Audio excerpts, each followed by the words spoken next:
कक्षा दूसरी, विषय हिंदी, उपविषय पाठ 2, स्वर वर्ण। पुस्तक का नाम नई गुलमोहर हिंदी व्याकरण, व्याख्यान 2। कल हमने पाठ 2 स्वर वर्ण के बारे में जाना था, तो आज एक बार पुनः दोहराते हैं स्वर वर्ण के बारे में।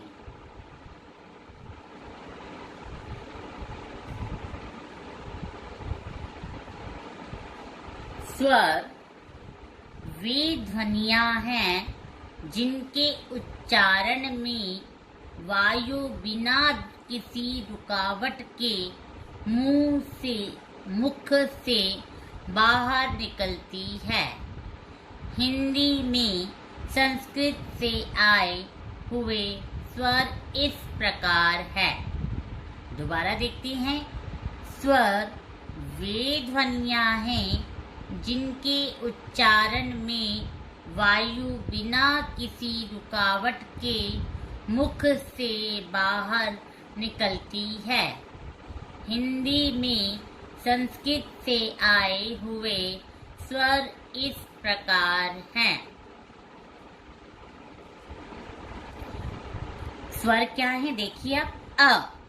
आ, इ, ई, उ, ऊ, रि, ए, ओ, औ। तो ये क्या है हमारे स्वर, ठीक है। नए स्वर व नवविकसित स्वर। अब हम जानेंगे, आपने स्वर तो जान लिए, अब हम जानेंगे नए स्वर व नवविकसित स्वर, जिसे मैंने आपको कल भी बताया था।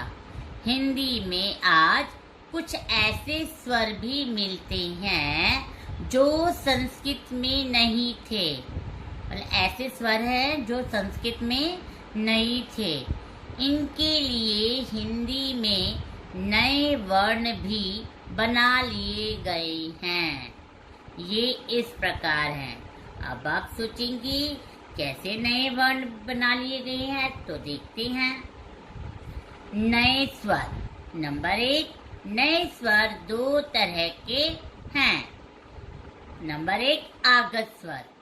हिंदी में कॉफी, डॉक्टर, शॉप, है ना, आदि अनेक विदेशी भाषाओं के शब्द आ गए हैं। ये जो कॉफी, डॉक्टर, शॉप, देखो ये अंग्रेजी है, जिसे हिंदी में आ गए हैं। कहाँ से आए? विदेशी भाषाओं के शब्द है। ये कौन से शब्द हैं? विदेशी भाषाओं के। इनमें स्वर आ रहा है, वह ना तो ओ के समान है, ना तो इसमें ओ की आवाज आ रही है, और ना ही औ के समान है, और ना औ की आवाज आ रही है। विदेशी भाषाओं से आने के कारण इसे आगत स्वर कहा जाता है। जो भाषा विदेशी भाषाओं से आए हैं उसे कौन सा स्वर कहते हैं? आगत स्वर कहा जाता है। हिंदी में एक ही आगत स्वर है तथा इसके लिए आ पे सिर्फ चांद वर्ण तथा उसका मात्रा चिन्ह इस प्रकार होगा। कोई भी व्यंजन होगा उसके बाद आ की मात्रा के ऊपर चांद बनाया गया है। जैसे बॉल, देखो व्यंजन के बाद में आ की मात्रा पे चांद लगा दिया। डॉक्टर, देख रहे हैं आप, मॉल, कॉफी आदि, इनमें क्या क्या व्यंजन के बाद आ की मात्रा पे चांद लगाए गए हैं, क्योंकि ये विदेशी भाषाओं के शब्द हैं। नंबर 2, अनुनासिक। मुख और नाक दोनों से वायु बाहर निकालकर बोले जाने वाले स्वरों को अनुनासिक स्वर कहा जाता है। क्या बोला? मुख और नाक दोनों से वायु बाहर निकालकर बोले जाने वाले स्वरों को अनुनासिक स्वर कहा जाता है। इनको लिख कर दिखाने के लिए 2 वर्ण बनाए गए हैं। कौन कौन से? एक है बिंदु और एक है चंद्र बिंदु। बिंदु मतलब व्यंजन के ऊपर लगता है। चंद्र बिंदु व्यंजन के ऊपर चांद की तरह उसके अंदर बिंदु का प्रयोग होता है। अब हम कुछ शब्दों के आधार पर जानते हैं। बिंदु वाले शब्द पहले देखते हैं। मैंने बताया था बिंदु वाले क्या होगा, जो शिरोरेखा के ऊपर मात्रा चिन्ह होगी उसके आपके साथ में बिंदु का प्रयोग होगा, और जिनमें आपके ऊपर जो शिरोरेखा के ऊपर कोई मात्रा चिन्ह नहीं होगी वहाँ चंद्र बिंदु का प्रयोग होगा। तो ये शब्द देखिए, घोंसला मात्रा चिन्ह है ना, इसके साथ में बिंदी का प्रयोग हुआ है। चोंच, नींद आदि ये आपके कुछ शब्द हैं जो पहचान सकते हैं। अगर ऊपर मात्रा चिन्ह आ रहा है और बिंदु का मुख और नाक दोनों से बोले जाने वाले शब्द होंगे तो वहाँ आप बिंदु का प्रयोग करेंगे। अगर मुख और नाक से बोले जाने वाले शब्द जिनके ऊपर कोई मात्रा चिन्ह का प्रयोग नहीं होगा वहाँ पर चांद का प्रयोग होगा, चंद्र बिंदु का।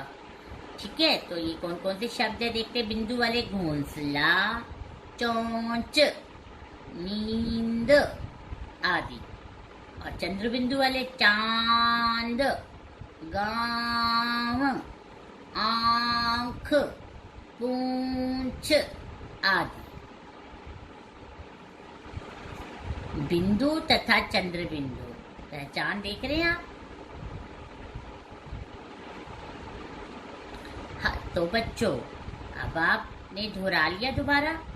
तो हमने इससे क्या सीखा? हमने सीखा नंबर 1, स्वरों के लिए 2 तरह के वर्ण विकसित किए गए हैं। एक है स्वतंत्र रूप से बोले जाने वाले स्वरों के वर्ण, तथा वे दूसरा क्या है, व्यंजनों के साथ मिलाकर बोले जाने वाले स्वरों के वर्ण या मात्रा चिन्ह। उसे स्वरों के वर्ण भी बोल सकते हैं या क्या बोलते हैं, मात्रा चिन्ह। नंबर 2 पे हमने जाना विदेशी भाषाओं से आने वाले स्वर को आगत स्वर कहते हैं। हिंदी में आगत स्वर आ के ऊपर चांद की तरह का प्रयोग होता है और उसका मात्रा चिन्ह कैसा होता है, आ की मात्रा के ऊपर चांद। और तीसरे नंबर पर हमने जाना अनुनासिक वे स्वर हैं जिनको बोलते समय हवा मुख और नाक दोनों से बाहर निकलती है। इनको बोलते समय हवा मुंह और नाक दोनों से निकलती है बाहर। इनको लिखने के लिए बिंदु तथा चंद्र बिंदु चिन्ह बनाए गए हैं। तो बच्चों अब आपने इस पाठ को दोबारा दोहरा लिया है। अब हम कुछ अभ्यास कार्य करते हुए इस पाठ को अच्छी रीति से समझते हैं। सबसे पहला प्रश्न दिया गया है, दिए गए चित्रों को देखिए और उनके नाम की आवाज का पहला वर्ण लिखिए। क्या है प्रश्न, दोबारा देखकर समझते हैं। दिए गए चित्रों को देखिए और उनके नाम की आवाज का पहला वर्ण लिखिए। अब हमें इन चित्रों को पहचानना है और उसका जो पहला जो होगा वर्ण उसे लिखना है। पहले हमारे ये क्या है, देखिए ये है अनार, तो यहाँ क्या आएगा अ, और ये क्या है आम। आम का पहला वर्ण कौन सा है, आ। ये क्या बना हुआ है, इमली। इमली का पहला वर्ण क्या है, ई। और ये क्या है, ईख। ईख का पहला वर्ण क्या है, ई। फिर है उल्लू। उल्लू का पहला वर्ण क्या है, उ। और ये क्या बना हुआ है, ऊन। ऊन में पहला वर्ण क्या है? ऊ। और ये कौन है? ऋषि। ऋषि में पहला क्या आ रहा है वर्ण? री। और ये क्या है? एड़ी। एड़ी का क्या है? ए। और ये क्या बना हुआ है? ऐनक। ऐनक का पहला वर्ण क्या है? ए। और ये क्या बना हुआ है? ओखली। तो इसका क्या है पहला वर्ण? ओ। और ये क्या है? औरत। औरत का पहला वर्ण क्या है? औ। तो अब हम इसके देखते हैं। पहला वर्ण हमने लिखा अनार का अ, आम का लिखा आ, इमली का लिखा ई का लिखा ई, उल्लू का लिखा उ, ऊन का लिखा ऊ, ऋषि का पहला वर्ण लिखा री, एड़ी का पहला वर्ण लिखा ए, ऐनक का पहला वर्ण लिखा ए, ओखली का लिखा ओ, और औरत का लिखा औ। तो देखा किस प्रकार लिखा जा चुका। अब आप समझ गए हो पहला वर्ण क्या होता है। शब्दों का जो आगे की साइड सबसे पहला जो वर्ण होता है वह कहलाता है पहला वर्ण। अब दूसरा प्रश्न देखते हैं। सही अनुनासिक शब्द के सामने सही का निशान लगाइए। जो अनुनासिक शब्द है, अनुनासिक कौन कौन से बताए थे मैंने आपको? बिंदु और चंद्र बिंदु। उसके सामने जो सही शब्द, बिंदु चंद्र बिंदु तो सब में लगा है, लेकिन बोलते समय कहाँ बिंदु का कहाँ चंद्र बिंदु का सही प्रयोग किया गया है वहां पर आपको सही का निशान लगाना है। अब आप देखिए यहाँ उंगली शब्द है, उसमें चंद्र बिंदु दिया है, यहाँ बिंदी दी है। अब आप इन दोनों में से बताइए कौन सा सही है? ये वाला सही है ना, तो हम यहाँ पर सही का निशान लगेगा। चांद में देखिए कौन सा सही है? चांद। चांद नहीं बोलते, चांद ये बोला गया है ना, तो हमने इसके सामने सही लगाएंगे। चौंच, यहाँ पे देखो चंद्र बिंदु का प्रयोग है, चौंच। अंग की आवाज आइए तो हमने यहाँ पर लगेगा ये वाला शब्द सही है। कैंची में देखिए कौन सा शब्द सही है? कैंची।